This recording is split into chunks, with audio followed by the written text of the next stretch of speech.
Hello, everyone, and welcome to First Draft Friday. I am your host, Alessandra Torre with Authors AI, and today I am joined by Douglas E. Richards, who is a best-selling sci-fi thriller author, and we are going to be talking all about using facts in your fiction. So welcome to the show, Doug. It's great to have you here. Do you want to introduce yourself to the audience? Yeah, thanks, Alessandra. It's nice to be here. Yeah, so as Alessandra said, I write near future thrillers is what I call them. So science fiction, but kind of set on Earth in the near future, kind of like what Michael Crichton used to do. And in fact, I use a lot of factual information. It's hard science fiction, meaning you use a lot of science facts. And so today I'm going to talk about, not just for science fiction, but for all genres, kind of how to go about that and why that might be important. So before we jump into that, can you give us a little bit of your history? Did you write science fiction or near science fiction from the very beginning? Yeah, so I have a master's in molecular biology. I was going to get a PhD, but I was horrible at lab work. So and I have an MBA, and I worked as a biotech executive for many years. And then I had a novel Wired that I wrote in my spare time as when I was an executive, and it became a New York Times bestseller. So I left biotech to write full time. So now I've written like 18 or 19 novels, and they're all pretty much the same thing. They're techno thrillers or near future science fiction thrillers. So when we're talking about using fact and fiction, your facts are deep, I'm assuming. So how much of what you write you pull off of your background and what you know, and how much research are you having to do for the novels that you write? A ton of research. I mean, the first one was kind of biotech oriented.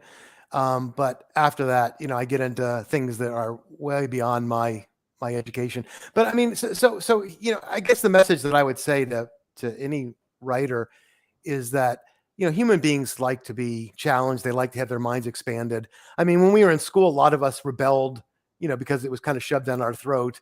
But we like to learn, and we're very curious by nature. So if you can throw in, facts and information, I mean, and if you look at guys like John Grisham, I mean, why was he so successful, or trial lawyers? Because people knew when they read his stuff that he had actually done this. And so he had a lot of authenticity to what he was writing. And you knew when he said stuff that was kind of how it really was. And wow, this is cool. And, you and I, when we're watching a show on Netflix, how often are we going to Google, like if some character brings up an interesting esoteric factoid, and we go, holy heck, is that true? Do mosquitoes actually do XYZ? And you look it up. Because so I think, mind-blowing stuff is good for science fiction, but just any facts. And I think, I just watched The Terminal List with Chris Pratt. It's on Amazon Prime. And this is written by a guy named Jack Carr. And he's a Navy SEAL. He was a Navy SEAL for many years. And so he writes about Navy SEALs. So it's like really cool because you're watching and this is like real stuff. I mean, obviously it's fictionalized, but a lot of it is true. And I think that, obviously in science fiction, if you're writing hard science fiction, but you could do that in any walk of life. I mean, so you can research, and if you're a romance novelist, for example, you can research, I would encourage romance novelists, research, there's a lot known about human sexuality, what makes us tick, why we're aroused by things that we're aroused by. If people are into S&M, why are they into S&M? What's the psychological reference to that? And you don't have to use all the information you'll learn, but it does help color how you present stuff. I studied psychopaths at length. I read a whole book on psychopathy because a lot of my villains are psychopaths.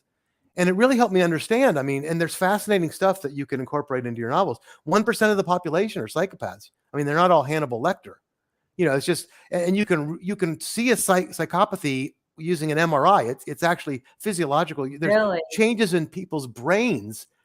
For psychopaths have different brains than normal people. They have no empathy. They're totally cold and calculating, and they're like, wolves and see the rest of us as sheep. And so it helps to understand how they operate when you write about them. And so, like, as a romance novelist, you can write about maybe somebody's into S&M. The more you can understand kind of the science behind it, and then you can introduce like interesting facts and scientific, slip it in. I mean, you don't have to beat people over the head with it, which is what I do. But I think it really can help. So, and you can use it both to strengthen your world, right? Make it more realistic, but also do you get plot ideas from your research? Oh, that's a great question. I'm actually glad you asked that. You do. I mean, that's the amazing thing. In today's world, research is so easy. I mean, it's still a pain. I mean, you still have to really work hard at it, but you've got Google and you've got the internet. Obviously there are a lot of books, and I think, just as a backgrounder, I think, everybody who writes should uh, read books or do research on human nature, human psychology. I mean, just get an understanding of, confirmation bias, just general kind of common things that we as humans do to try to help you understand emotions and ourselves. But especially with hyperlinks, I mean, you can research an area and you say, oh, wow. And you just click on another link that's inside something you're reading and you're off on another tangent. But the more you can kind of throw stuff into your brain, your subconscious kind of puts it all together. I have this really good example. So I wrote a book called The Enigma Cube. And it started out, my idea was I wanted to write a book about what if you could control gravity? Okay. I mean, it'd be really cool, right? You could make something, 1,000,000,000 pounds, right? And nobody could lift it. You could crush a tank like a tin can if you could point a gravity ray, right? Or you could have a whole army, you point a ray that reverses gravity and they float to the sky. Okay. So if you could control gravity, there's a lot of possibilities. You could use it as a weapon. What would that mean, right? So I'm doing all this research, and suddenly I stumble upon the fact that Nazi Germany was studying anti-gravity in 1940. And I'm thinking, what the hell? How is Nazi Germany? And then the more I read, I found out they were obsessed with the occult and super weapons in Nazi Germany. So like the Raiders of the Lost Ark kind of stuff, that wasn't made up. Yeah. I mean, Hitler was really into that weird occult stuff. And the more I read about it, like the whole German army was on speed. I mean, they were on crystal meth.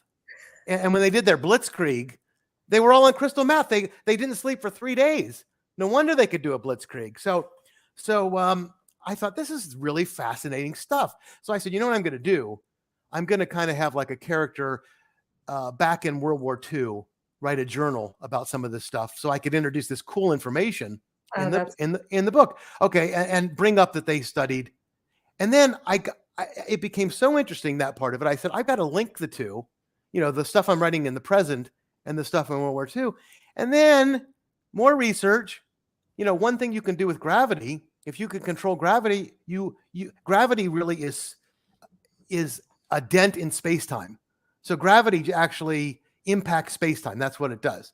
And space and time. So you could actually, if you could control gravity, there's very reasonable scientific. Yeah, you could do time travel. Mm-hmm. I mean, controlling gravity could lead you to time travel. And I discovered that, and I thought, holy heck! I started off with crushing tanks and floating them in the air. Now I've got a story about Nazi Germany, the occult, and linking it and time travel. So they go back to Nazi Germany. And I didn't know it was going to be a time travel novel. I had no idea Nazi Germany was going to be in it. I had no idea, any of this stuff. But again, it just kind of organically grows out of making sure you do the research. Well, so let's back up for a minute. So when you're looking at the Enigma Cube and you're doing all of this research, is all of this research happening as you're writing the book, or you're doing all of this research in prep? Both. Okay. I mean, so when you come up with a premise, I mean, at least for me, and whatever it is, I mean, if your premise is, a romance in Italy, mm-hmm. learn about Italy, obviously. I mean, everybody, I mean, this is obvious stuff. I'm not trying to say that I'm, introducing some amazing stuff here, but so obviously you want to research and learn as much and let it kind of take you and give you ideas. But then throughout, I mean, every time you start a scene and you have a new location, new stuff happening, learn about stuff. So how do you balance that research though from, there's so many authors we have that never finish that first draft, right? Because, and research can be such a tempting, mistress in terms of pulling away from our writing.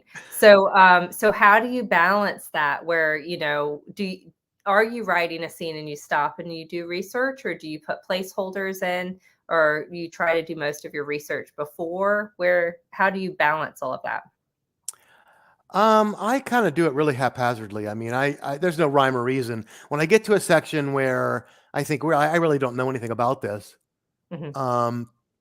You know, I mean, like I got to a place where I wanted them to be in an abandoned town somewhere in the world. And so I had no idea where in the world I wanted my characters. I'm writing this right now to be in an abandoned town. So I thought, well, why are towns abandoned? You know, what makes a ghost town? So I'll do some research, you know, ghost towns, abandoned towns.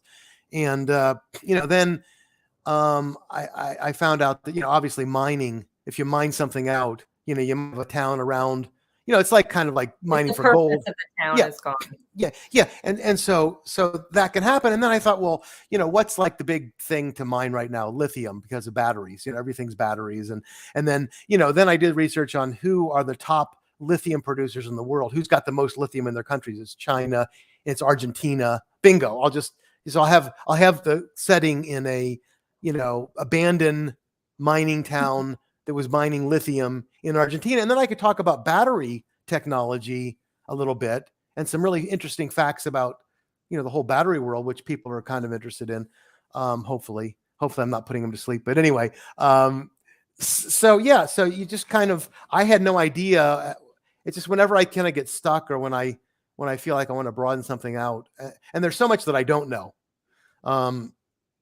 that you know, I actually tend to stop a lot to look stuff up and do research.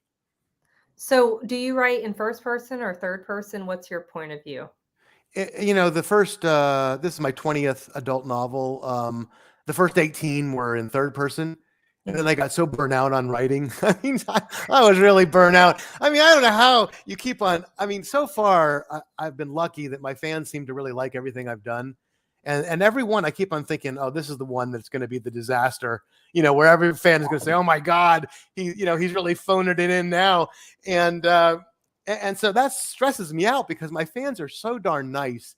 You know, when I say I'm writing a new novel, they're like, oh my God, it's going to be brilliant. Well, how do you know that? I mean, I'm trying really hard, and they're so sure that I can't write a bad novel that it really causes me a lot of stress. But anyway, so and then coming up with new ideas, and I don't think my writing's fine, but it's not like Hemingway. I mean, I kind of try to write it simply as I can, get out of my own way, you know, easy to read. But mostly, I think my claim to fame is my plots and my twists and my, you know, they're very complicated and all that stuff. So that's a big challenge for me to keep on coming up with new premises over and over and over again. So the last two, a very long answer to your short question. The last two, I switched to first person because I just am so burnt out. And you know, that did change things up a little bit. So, in first person or third person, if most of your experience is in third person, when we're talking about introducing facts in fiction, how are you working those facts in? Like, if you are telling a story, is the narrator, or is the omnipresent narrator, or are you putting it just in the same way you would put a description about something else, like it's coming from kind of a narrator voice? Or I know you said like you introduced a diary or something like that, but what are the different ways in which, if I have interesting information about lithium batteries, how are you naturally introducing that into a narrative? Boy, that's a good question. I wish I had good You answers for you. probably do it without No, thinking, no, I don't really think about. I don't know how I mean, a lot of times it's through dialogue. I mean, a Mhm. lot of times because, you know, I've got a lot of experts but I'm just trying to think. So your character might be learning about things in the same way. I mean, your character is needing to know information Yeah, and right. is I bringing mean, in, okay, or right. doing the research themselves. Yeah. I'm just trying to think how I wrote about the lithium ion mine. Yeah, I just kind of said it. Yeah, they had the narration say, you know, an abandoned mining town in Argentina, you know, the second largest lithium producer, and it was mined out. And, you know, so you can talk about, you know, batteries had become, you know, like as a narrator, even first person. Batteries have become so huge in our modern society, and you know, the lithium production has how many million tons, and is growing by 80%, and so you just kind of, as a omniscient narrator, put it out there. Yeah, and I would think you're right. I think you can do that in first person also, even though third person is easier, right, to set the stage. And then how, because you also have to gauge, I guess, how much to share, So is it hard sometimes, like if you know this much, do you share? I forget, people are listening to me. If if you know 10 books worth of information, do you share 10% of that, or are you able to work in a lot of what you learn on the page? Yeah, I mean, you share a very small percent. And I mean, I overdo it because that's my claim to fame. I mean, that's what my fans are looking for. I mean, I'm way over the top, but I mean, I think you want to do it a lot more subtly than I do it, for most people. But what's your normal length of novel? Like 120,000 words. So it's okay. pretty long, 110, 120. But I think most people want to do it a lot more, sparingly than I do. But you have to do, 100x research to get 1x information. I mean, you're really cherry picking, and you use very little of it. I learned that when I wrote for National Geographic Kids for a while as a consultant. I just wrote some articles. It was cute, and they would give me these word constraints like, write an article about, all the new great robots people are working on in 5 words. I mean, I'm exaggerating, but it was like, what? And then I'd have to research for like 7 years, 1 billion robots that are being worked on, and then find a way to choose 1 billionth of that, to fit it into the tiny little time constraint. But you definitely have to narrow it, and find like the most interesting parts, and you have to kind of leave it on the cutting room floor a lot. And the bottom line is, I used to worry about that. I mean, I used to think, am I going overboard? Am I explaining too much? They all have, show don't tell. There's all this stuff out there that they tell authors all the time, and really every rule is a good rule until somebody breaks it and it has a bestseller. You know what I mean? And then suddenly nobody cares. So and I wrestled with that, and I thought, every once in a while I'll get a critic that says, oh, it's too much explanation or too much science fact. But then 95% of the people say, I love your science fact. I have notes at the end of my books that talk about what's real and what's not, and expand for 20 pages with references. And people say they read that first. They love that stuff. And so, my feeling is, if I lessened it, I would get more criticism. Like, hey, what happened to your interesting science? So, I mean, I think at the end of the day, as a writer, this, you can't please everybody, no matter what you do. Like for me, I don't put in a lot of description. Some people, like some authors, spend 4 pages describing a bar. I walk into a bar and it was smoky and there was 7 shot glasses and there a pool table, and they can go on for pages describing this bar. For me, I don't care. I don't care much about what the bar looks like. I could say it's a seedy bar, and then I want to get on with what happens in the bar. Yeah. But there are people who hate the fact that I don't describe that much. And then there are people who love the fact, because they're not that interested in spending 3 pages reading a description either. So it's just, you have to find your kind of sweet spot and then be true to yourself. And obviously, you don't want to do something that is going to alienate. I mean, if you want to have an audience, if you want to have some fans, you can't like be totally crazy. Like, oh, I don't want to ever describe anything. Well, then, okay, you're never going to have anybody read your book. But yeah, and every genre is also different. I think in your genre, there are a lot of, people really interested in the technology, especially if they're reading techno thrillers and that sort of thing. Right. So, right. They like the big ideas. A lot that like history. Yep.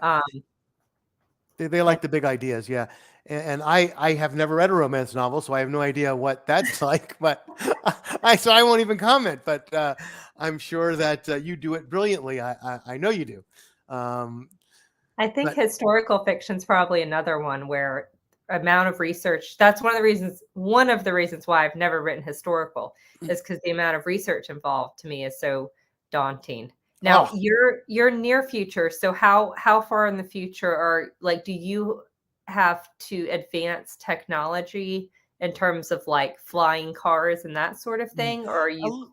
A little bit. I mean, I mean, a little bit. I have a couple things like I love smart contact lenses, that'll, project holographic Oh, that's images cool. and stuff like that. But I'm usually going about 20 or 30 years out at most.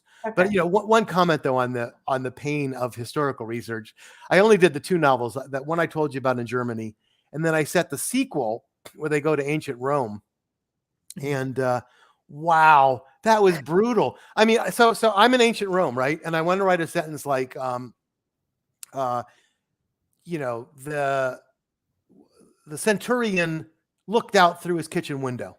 Okay, that's a sentence that normally it would take me 1 second to write. Now I Yeah. think, okay, wait a minute. Did they have Do they kitchens? have Did they kitchens? have kitchen? Did they have windows? I mean, when was glass invented? And the truth, they didn't have windows. They just had openings. They didn't invent Yeah. glass. If you They were didn't call them open. Yeah, they wouldn't have right. called it a window. No, Right. exactly right. And so it's like, holy hell. I mean, I can't write the simplest sentence. I mean, in ancient Germany, I had that problem. He zipped up his tunic. Do they have zippers? I don't know. I mean, help me. So I tend to write. I'm not going to do the history thing again. That is tough. How much But of the book was in ancient Rome? a lot of it, about half of it, Oh, wow. yeah, it Yeah. was pretty crazy. But no, I also get into, even though they're set on Earth in the next 20 years, I get into really far out stuff because like I have aliens who like left an artifact that Mhm. does like crazy awesome stuff. But I think the more you can link, if you're a science fiction writer, the more you can link the far out concepts to reality, Mhm. the better you are. So I'll give you an example. And I love this example. So anybody who's ever heard me on a podcast has heard me say this example because it's my favorite one. And I put it in a lot of books because, I have these technologies in several books called nanotech, where you have these little microscopic machines, and they're like 3D printers. I mean, you can program them to make things, right? And like 3D printers, they do it one layer at a time, but these are so advanced they can do it like one atom at a time. So they Mhm. can just, like atoms are like Legos. And so you throw one nanite into the ground and it collects what it needs in the ground and it makes a copy of itself. And then 2 become 4, become 8, become 16. Pretty soon you have a trillion of them, right? And then those trillion make a flat screen television. Boom, it just materializes like a 3D printer in front of you. And so I'm writing that and I'm thinking, wow, will readers really buy this, that this is possible? I mean, it sounds ridiculous. You throw one little microscopic nanite into the ground. The next thing you know, like an hour later, you've got a large television, right? Right. So, but then, and what I'm getting to is, then you bring it back to reality. You bring it back to the possibilities by introducing real stuff that we all know is real. And so what I introduce in several of my novels and in a lot of podcasts um, is the miracle of birth. I mean, that's what happens with all life on the planet. An egg hits a sperm hits an egg. You have one cell. It fishes around in its environment. It gathers up DNA. It makes more cells. Pretty soon, you've got 1 trillion cells in an embryo. Okay. Yeah. Then at one point, the cells obey a programming, and some of them become eye cells. Some of them become skin cells. Some of them become heart cells. And eventually, in 9 months, you have a living being with 100 billion neurons, Mhm. all organized for consciousness, for conscious thought. And then, boom, you have a living human being who's sentient. Yeah. Okay. And so that's far more impressive than throwing a nanite into the ground and getting a television. Right. I mean, you're getting a conscious human being out. I mean, so nature proves that, as far out as the nanite thing is, that every single living thing on earth proves that they can do a lot better than that. That, it's possible to do even more miraculous than that. I wonder, my concern as an author would be that with the nanites that, or nanonites or however I pronounce them, that, it would be too easy, like, you could create whatever you needed, right? So if suddenly you needed, like, I don't know, a key to get out of, I don't know, the, compartment you were trapped in, you could create it. Is that what are people creating do they have restrictions, or I guess that's what you can all built in? No, I mean, there are challenges, but I mean, there's also dangers, and I've had a couple novels that people can read that really go into it. But you really ask some good questions, and I love how you think, because when I was doing research for one of the novels, Star Trek, in the second series, they had this food replicator. Okay, I don't know if you ever watched Star Trek, Yeah, but where they push the button and. Yeah, so he could say, "I want Earl Grey coffee," and boom, you've got Earl Grey coffee. And they materialize it like a transporter machine. They just materialize the thing that's in their memory. And I did some research on that, and you rarely see that mentioned in Star Trek. And the writers were saying they hated it because, like you said, because that solves every problem. If you have something that you can just, if your engine breaks, you can just whip up a new engine from nothing, instead of having to land on a planet and try to find the parts. So the author said the same thing you did, that it's more challenging if you can do everything. I never thought about that. Like, yeah, why didn't someone just go, can't we just have the drink machine make us say Yeah, exactly. No, I mean, it wasn't just drinks. I mean, they didn't mention this a lot, but the thing could do anything. It could make any matter that you wanted. Yeah. Like an infinitely, like a first aid kit or whatever. Anything. Right? Yeah. So Star Trek tried to ignore it after they invented it. But I made it work. I mean, you have to read this stuff, but I can't, I only have like 1 minute left and I can't get into all the details, but it's a good question, but I've been able to make it work. At least I think I have. At least my fans think I have. So that's who counts. I love that. Yeah, that can be, I could see one of the challenges of science fiction is you have an unlimited, ability, but then you also have to, I guess, build in restrictions or build in problems for yourself. And we do just have a few minutes left. So if anybody has any questions for Doug, shout them out now. This is your final opportunity. We do have a question. What inspired you to write sci-fi? Well, I have a master's in molecular biology. I was going to get a PhD in genetic engineering. And so, I mean, I've always loved science fiction as a kid. I mean, that's all I read. And then I went into science. And so it was pretty obvious that that's what I would do. And I started out like thinking I was John Grisham, where I had worked in biotech, companies.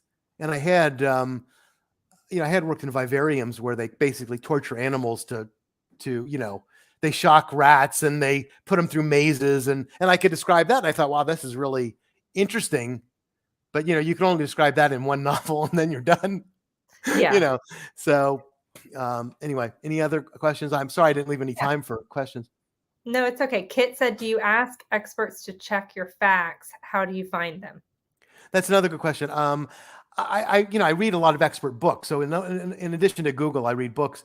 There are occasions where I've talked to experts, especially early on in my career, and you just, you find somebody on Google and you just call them. It's amazing how people are willing to talk to you. Even when I was a no-name, an unknown author, way back in the day when I first started dabbling at writing, before 9/11, that shows you my age.